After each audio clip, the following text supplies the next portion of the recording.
3장 12절까지 내용입니다. 22장 41절에서 23장 12절까지 내용입니다. 지난 시간까지 본 것은 발람이 어, 발락 이 발음이 비슷하죠. 이 왕 이름이 발락이고 선지자 이 술사 이름이 발람입니다. 발락과 발람이 이제 같이 만나서 발락의 주도로 발람의 주도로 제사를 지내는 그래서 제사를 지내서 목적은 하나죠. 하나님의 생각, 하나님의 의도를 돌려서 그들이 원하는 이스라엘을 저주하는 이 일을 하기 위해서 어, 시도하는 그런 내용이 오늘 읽을 내용입니다. 41절 읽겠습니다. 아침에 발락이 발람과 함께 하고 그를 인도하여 바알의 산당에 오르매 발람이 거기서 이스라엘 백성의 진 끝까지 보니라. 그들이 섬기고 있었던 신이 뭔지 이제 보이는 거죠. 바알, 아세라 이런 농경신 그들에게 수입 그들에게 윤택한 삶을 가져다 준다고 믿는 그들의 염원이 집합된 어, 우상이 바알입니다. 그리고 아스타로도 여기에 과적으로 들어가는데 아마 주된 신 이름이 바알이기 때문에 이 바알로 지칭되어 있는 것 같고 이 바알의 산당에서 이제 여호와께 하나님께 제사를 드리는 거죠. 한 면에서는 하나님을 구슬려고 하는 거고 한 면에서는 바알에 대한 예우를 하고 있는 거고 이게 잡다한 종교들이 하고 있는 그러니까 다신교적이죠. 그래서 다신교가 정치하기가 되게 좋습니다. 네, 이것도 받아들이고 저것도 받아들이고 하면서 국가를 아우르려고 하는 거죠. 그래서 정치적 편리에서 다신교는 어느 정도는 이제 수용이 되고요. 어, 일신교, 단일 종교가 사회를 지배하는 것은 역사나 뭐 이런 어떤 굉장히 강력한 어떤 방법이 아니면 아, 그리고 특별한 어떤 그것이 아니면 이게 지탱되기가 힘들죠. 발람이 발락에게 이르되 나를 위하여 여기 제단 7을 쌓고 거기 수송아지 7마리와 순양 7마리를 준비하소서. 제단을 7개 만들고 거기에 각 한 마리씩 수송아지 한 마리, 순양 한 마리씩 놓으면 총 7마리가 되죠. 이게 이런 식의 제사는 이스라엘 안에는 없죠. 예물 드리는 종류는 포함되어 있지만 여기에 7마리를 7제단을 쌓고 그 7제단은 어, 메소포타미아에서 하고 있던 그런 성대한 제사를 가져와서 모방해서 여호와께 제사를 드리고 있는 거죠. 예, 레위기에 나오는 제사 형식에는 이런 방식들이 없죠. 그래서 이게 어, 하나님에 대해서 어느 정도는 지식이 있지만 하나님께서 말씀하신 대로 할 수 있는 그런 정도의 지식은 이 발람에게 없는 거죠. 이 우상 숭배를 하는 사람이 와서 하나님을 존중한다고 해서 예배드리는 방식이 이런 방식입니다. 정확하지 않고 대략 그렇지만 그들이 이때까지 해온 것으로 최선을 다해서 뭔가 이제 하나님께 여호와께 자기 자신을 어필을 이렇게 하는 거죠. 우리는 이거하고 비슷한 거를 이 사무엘에서도 볼 수 있습니다. 사무엘 6장인가요? 이 블레셋이 어, 여호와의 법궤를 탈취했죠. 그 전쟁에서 승리하고 난 다음에 그 승리의 어떤 전리품으로 이 여호와의 언약궤를 가지고 가서 자기 신 다곤 앞에 놨는데 그것 때문에 국가적인 대재앙이 일어나죠. 이 독종으로 사람들이 막 죽어가는 치명적인 일이 일어나니까 그들이 이제 여호와의 마음을 돌리겠다고 한 뭐 금독종, 금쥐 이런 것들을 만들어 가지고 사실은 그들이 상징하는 지금 재앙의 상징을 이렇게 금의 형상으로 이렇게 만들어 가지고 하나님을 좀 구슬려 보려고 하는 거죠. 용서해 주십시오. 사죄의 뜻이기도 하고 어떻게든지 이제 그들이 가지고 있는 재앙을 그들에게 닥친 재앙을 벗어나 보려고 하는 몸부림이죠. 그래서 하나님께서 이제 그들의 어느 정도 제사를 완전히 이제 무시한 것은 아니죠. 이거는 어떻게 보면 뇌물 같은 것입니다. 하나님께 드리는 이스라엘의 제사는 속죄의 의미가 담겨 있고 속죄와 함께 하나님과의 친밀한 교제를 내포하고 있거든요. 그래서 이스라엘 제사는 핵심이 번제를 드리거나 그 짐승을 도살하거나 뭔가 이렇게 하나님을 구슬려고 시도하는 그런 방식의 제사가 아니고 하나님과의 교제를 여는 것입니다. 그 교제를 위해서 불가피 이 희생의 제사가 필요하고 죄에 대한 속죄 때문에 그리고 하나님께 기쁜 마음으로 나가서 예물을 드리고 거기서 공동체와 함께 식사를 하면서 하나님과 그리고 공동체의 사람들과 같이 교제를 하는 이게 이스라엘의 그 제사 방식이라면 어, 여기 오늘 우리가 보고 있는 발람도 그렇고 그 우리 어, 이 사무엘상 6장에 나오는 이 블레셋이 그들의 재앙을 피하기 위해서 드리고 있는 이런 제사의 형식도 틀리지만 더욱더 틀린 것은 예배 제사라고 하는 그들의 행위를 통해서 획득하려고 하는 목적 자체가 틀린 거죠. 신을 구슬러서 자기들이 기대하는 대로 이렇게 옮겨오려고 하는 시도.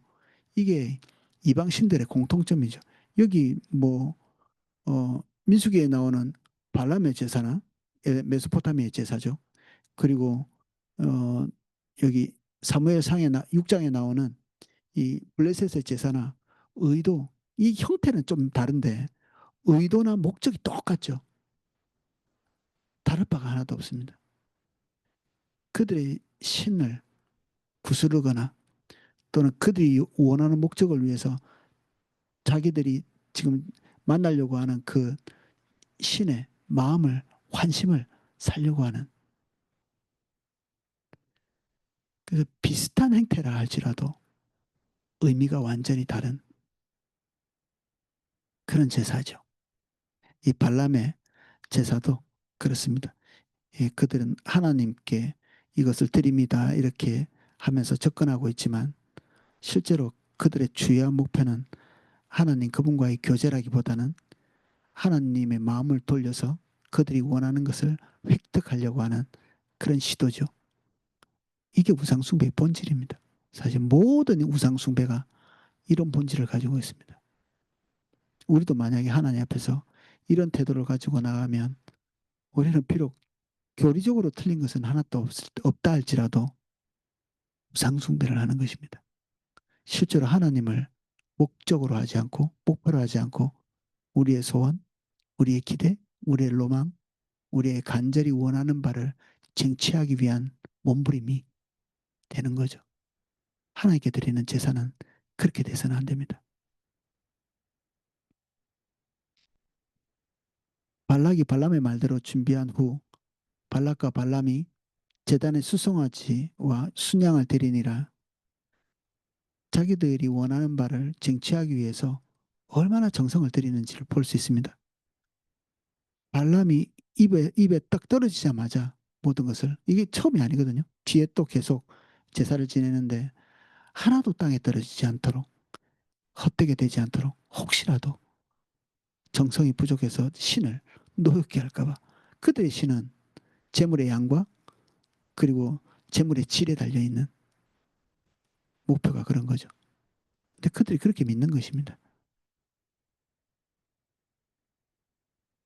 발람이 발락에게 이르되 당신의 번제물 곁에 솟아서 나는 저리로 가리이다. 이것도 메소포타미아 방식입니다. 왕과 그리고 왕의 신하들이 번제 곁에 서고 이 제사장 그 이방 신의 제사장이죠. 이런 어떻게 무당 같은 존재 그는 자기가 처음 정한 곳에 가서 신과 소통을 하는 방식입니다.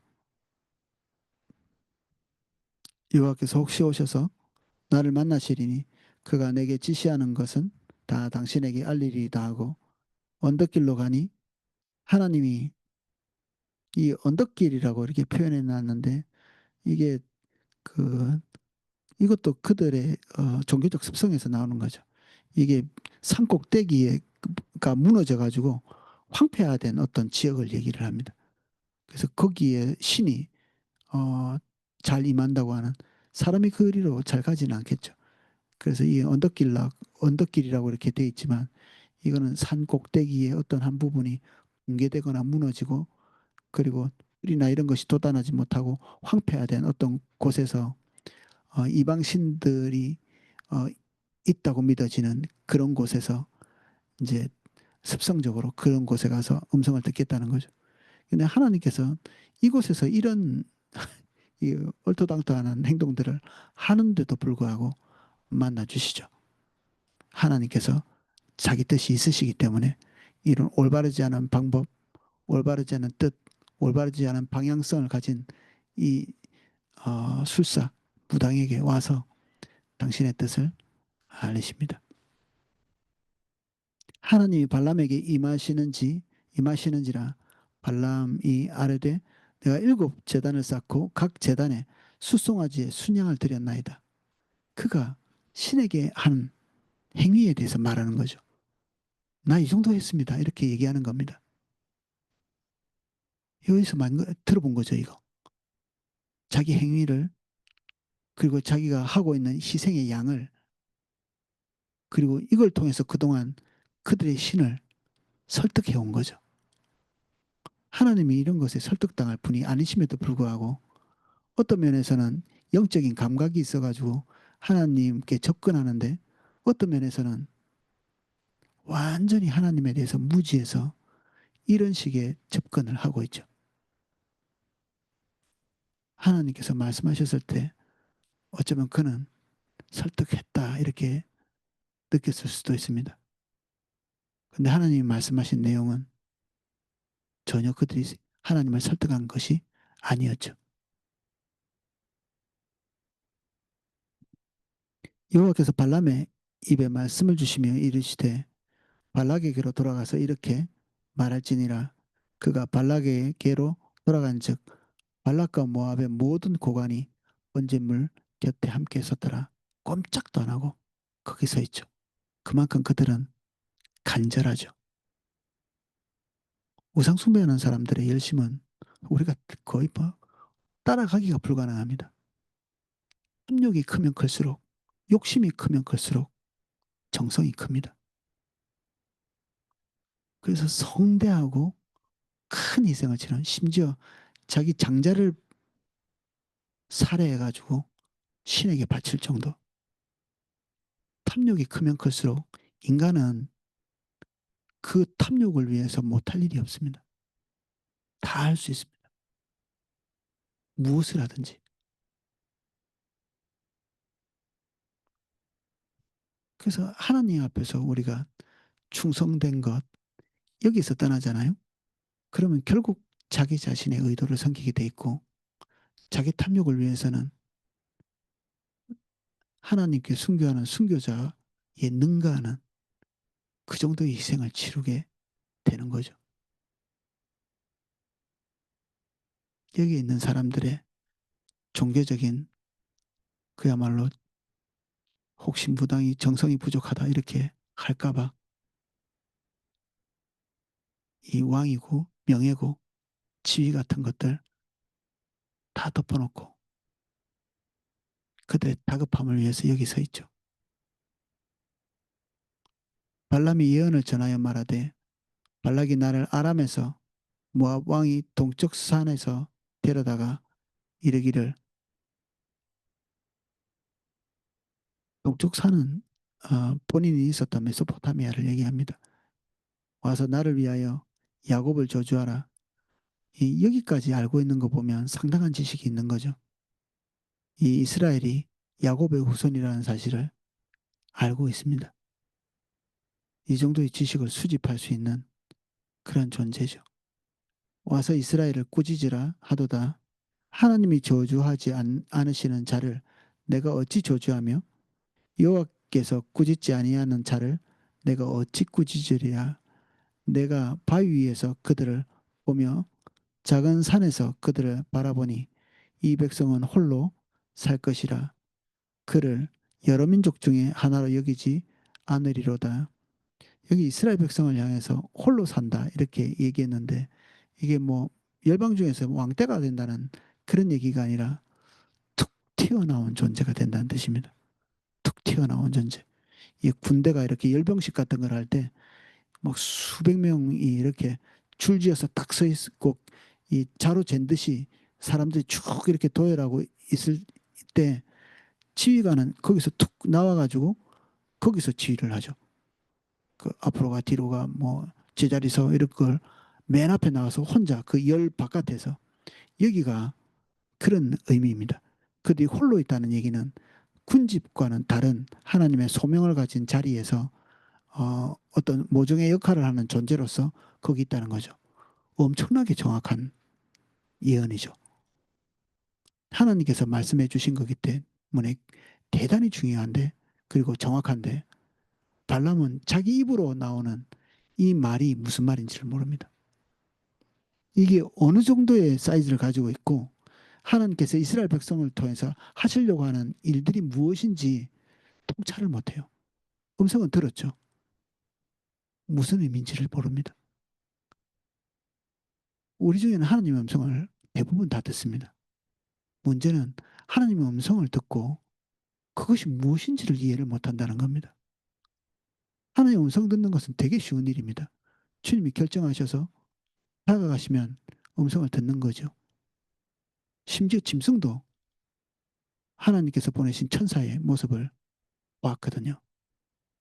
입을 열어서 지금 일어나고 있는 일의 사태를 얘기할 정도니까 실제로 그런 일은 일어나지 않았지만 예수님께서 돌들의 이불을 열어서 하나님을 찬양하게 하실 수 있다. 이 얘기도 하셨잖아요. 이게 뭐 빈말이고 과장처럼 들리지만 하나님 그렇게 하실 수 있는 분이시죠. 그래서 하나님 음성 듣는 것은 너무 소중한 일이기는 한데 이게 최종적인 것이 되지 못합니다. 문제는 그 뒤에 있죠.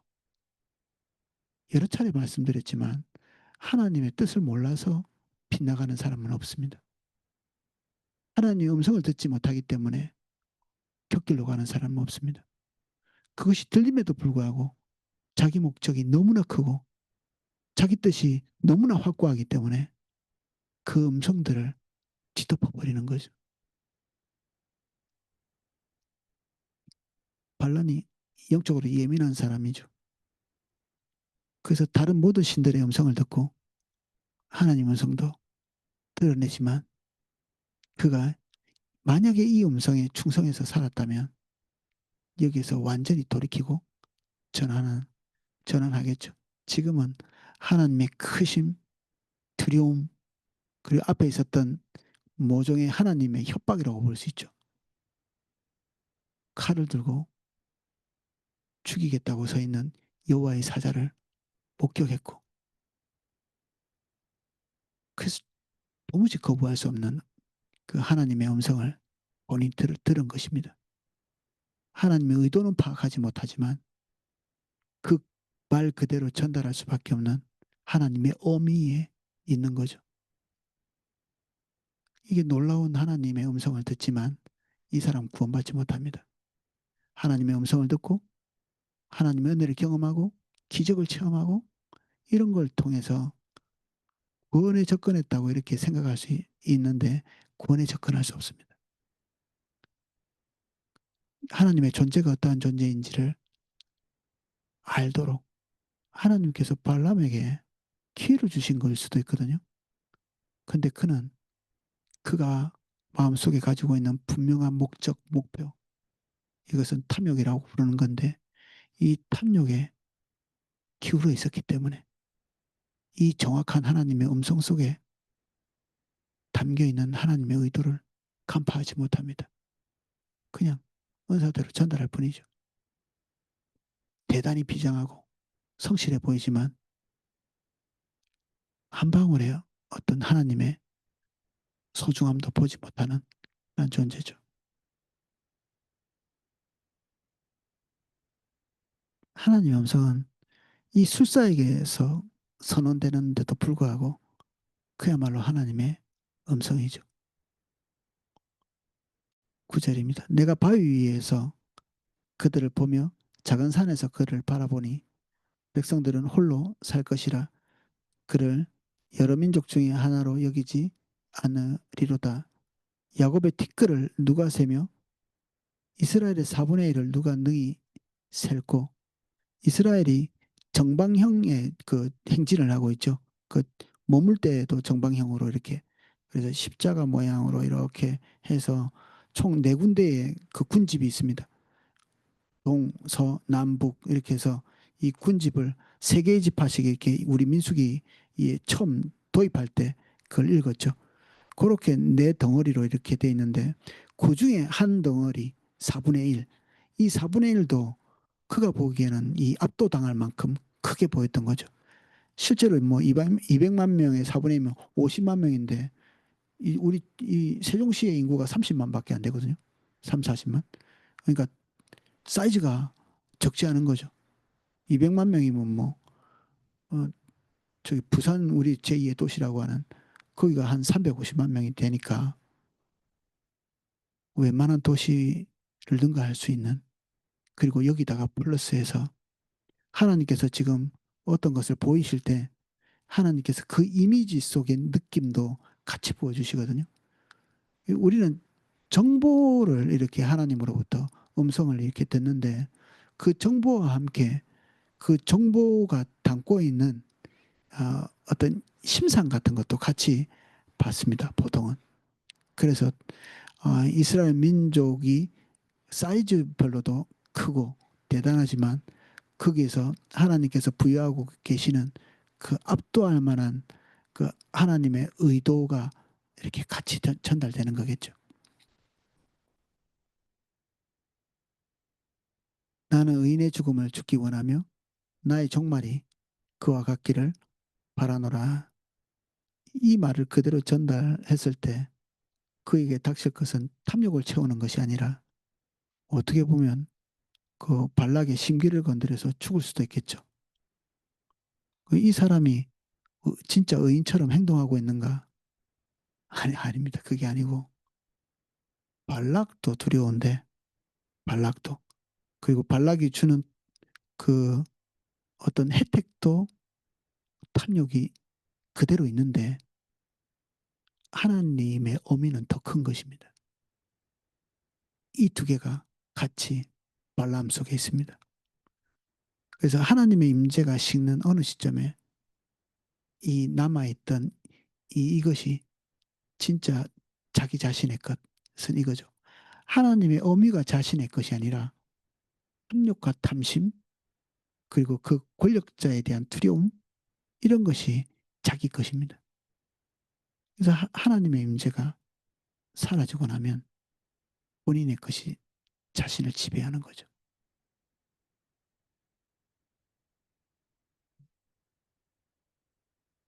일발성 은혜. 지금 발람이 경험하는 것입니다. 찰나의 은혜. 하나님께서 이 사람의 입술을 통해 가지고 이 사람은 저주 전문가거든요. 저주 전문가. 하나님께서 저주 전문가를 통해서 이스라엘 백성을 도리어 축복하시는 하나님이니까 할 수 있는 거죠.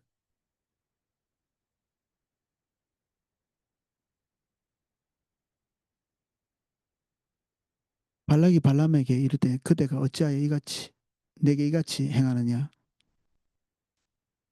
발락이 발람에게 잘해줬죠. 왕이라도 그 입에서 나오는 말 하나도 어기지 않고 고스란히 마치 높은 사람 대우하듯이 그렇게 해줬죠. 발람이 올 때 국경선까지 친히 나가서 모셔왔고 그가 할 수 있는 모든 것들을 발람에게 다 했죠. 그를 예우하는 목적은 자기가 원하는 협력을 이루기 위한 이스라엘을 저주하기 위한 목적이었지만 본인이 할 수 있는 모든 걸 다 했습니다. 더할 나위 없는 친절을 베풀었죠.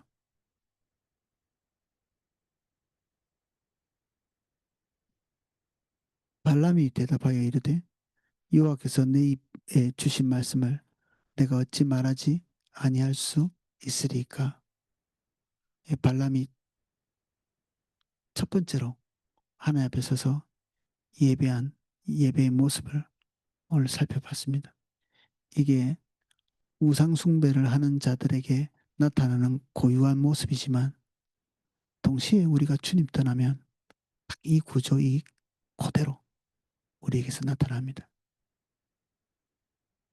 그러면서도 하나님의 음성이 정확하게 들리고 그리고 더할 나위 없는 정성을 하나님께 쏟아부었기 때문에 우리는 어디서 비틀어졌는지를 잘 모릅니다.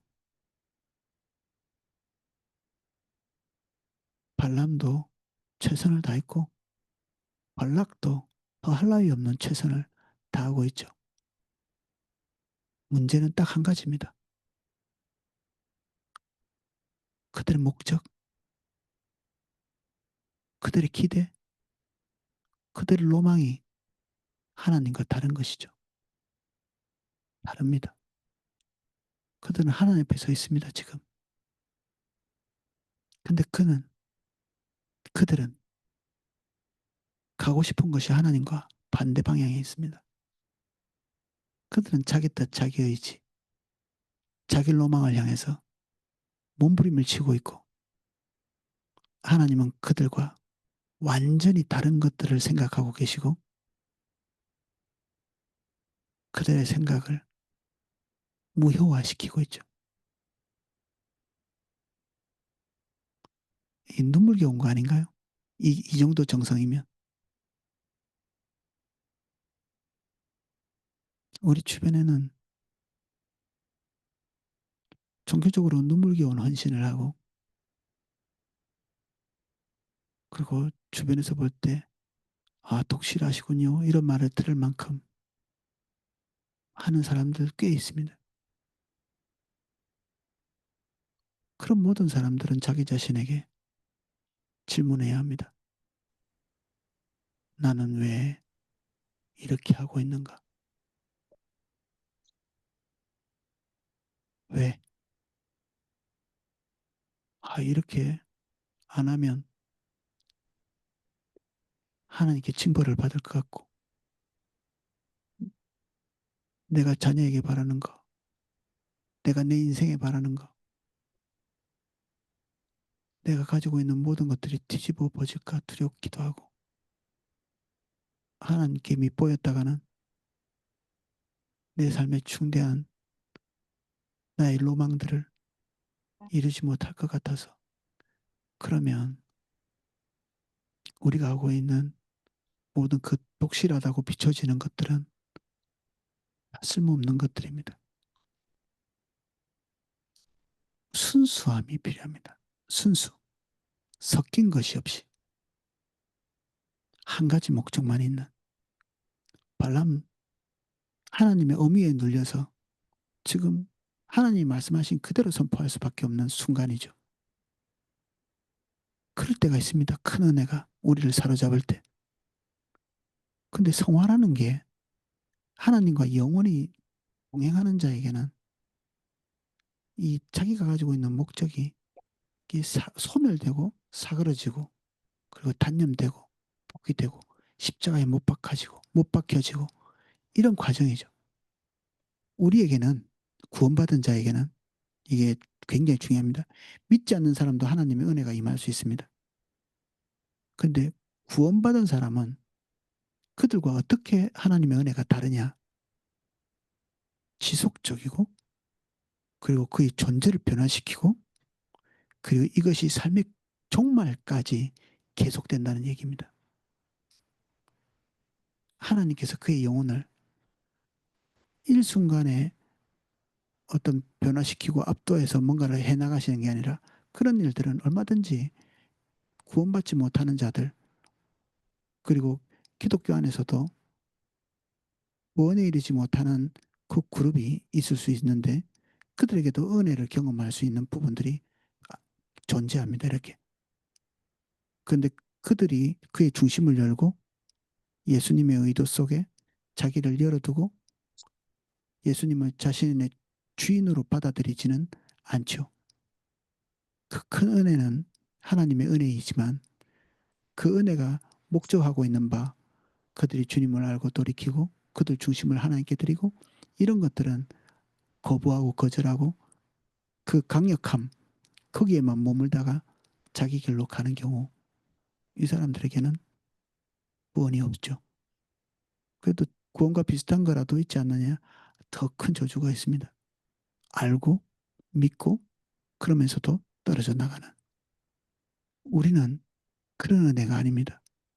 우리는 시작했고 비록 더디거나 또 지금 현재 미숙할 수 있지만 죽는 날까지 계속 하나님께서 우리를 견인하시고 채찍질하고 단련하시면서 하나님의 목적으로 쭉 하고 있는 것이고 우리가 죽는 날까지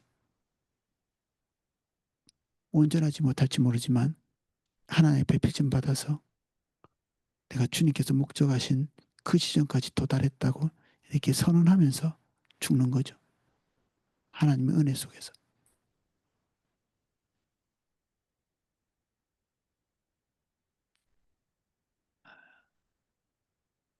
이방 신들이 가지고 있는 고유한 모습들을 우리가 자세히 보고 있습니다. 그런데 이게 멀리 있는 것이 아닙니다. 지금 메소포타미아에서 640km를 달려왔죠. 근데 640km 달려온 그 먼 곳에 있는 사람들의 의도나 이 발락의 의도나 다를 바가 없죠. 온 세상 사람들이 다 죄인으로서 똑같은 태도, 자세. 세상은 두 종류밖에 없습니다.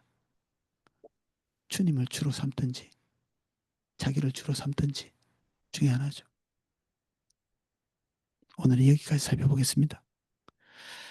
주님, 세상에 많은 종교가 있지만 결국 자기 자신을 하나님으로 삼는 행위에 불과합니다. 우리가 십자가에 우리의 자아를 못 박습니다. 우리의 생각과 우리의 의도, 우리의 결정을 주님 앞에서 번복하기로 결정합니다.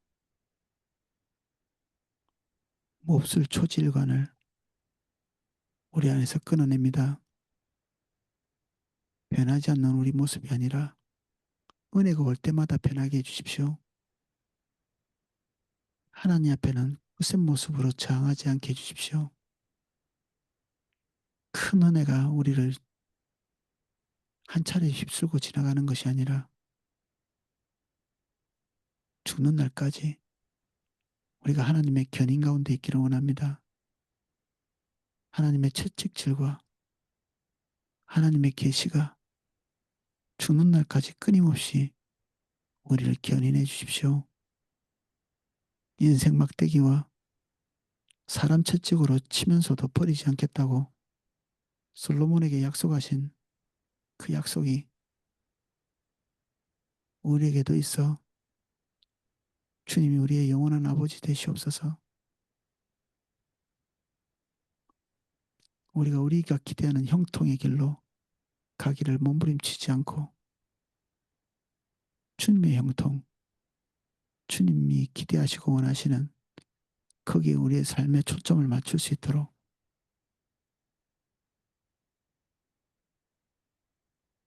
은혜 주십시오. 하나님께서 포도나무 교회를 계속적으로 노출시키고 드러내고 계십니다. 하나님께서 행하고 계신 아름다운 일들을 우리가 보고 목격합니다. 그러나 이거 자체가 우리의 목적지가 아닙니다.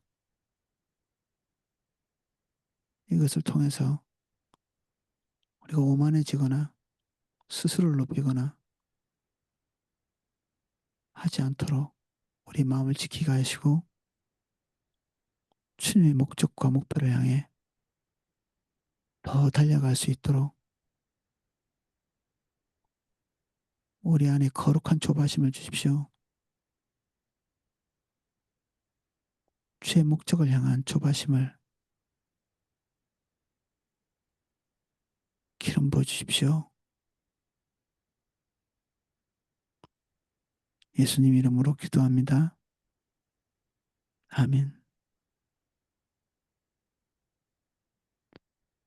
예, 각자 기도하실 수 있도록 음악을 방송해 드리겠습니다.